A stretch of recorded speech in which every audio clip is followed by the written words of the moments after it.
And welcome to this week's Golf Equipment Q&A. I'm Valerie Melvin, I'm here with Frank Thomas, and we're in the Frankly Frog Putting Studio in Orlando, Florida, where it's our mission to help you improve your putting. First up is a little bit of housekeeping. We sent all of you who are Frankly friends an email on Monday, and the subject is action required. We need you to go into that email and click the link that says confirm subscription. That means we can continue to email you email alerts for the Q&A and also the putting tips, so we appreciate your attention to that. Now to this week's question, which is the fun stuff. Arthur basically submitted a two-part question, Frank. The first part was he wants to thank you for sort of demystifying a lot of the equipment information that's available and out there, but he wanted to know, would changing your clubs every year really improve your performance? Arthur, as much as many of the manufacturers would like you to do that, I don't think that you're going to improve your performance significantly every year by buying a new set of clubs. What you really need to do is learn how to use them.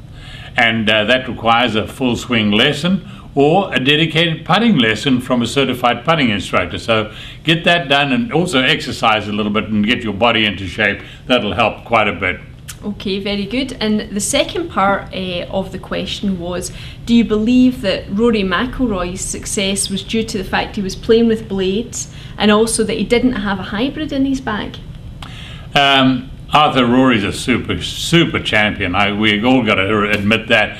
Yeah, he was playing with blades, and he doesn't have a hybrid in his bag, and most really good champions have played with blades. I don't recommend that you or the rest of us try that. And also the other thing is, he doesn't have a hybrid. He carries a 3 through 9, and I've recommended before that you put the 3 up on the shelf and put a hybrid in your bag.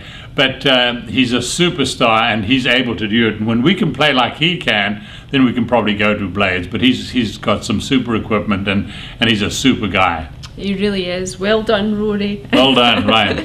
Now to this week's From Sticks and Stones trivia quiz. Last week's question was, what is the maximum lie angle for a putter? And the answer was, Frank? 80 degrees. Well done, I'm glad you knew that. Simon was our winner, who was drawn randomly, and Simon, you'll be getting a copy of From Sticks and Stones. And we'll sign that for you. However, we need some more American winners on this thing. We've had one from Canada, one from Sweden, and one from England, and so we really need some USA participants. Come on, USA. There we go. Well, here's your chance to all these Americans out there. This week's question is, when was the last time hickory shafts were used to win a USGA championship? Your options are 1923, 1930, 1932, 1936, or 1939.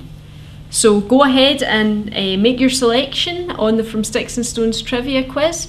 We'll be back in touch next week, but until then, may the frog be with you. Ribbit, ribbit, ribbit.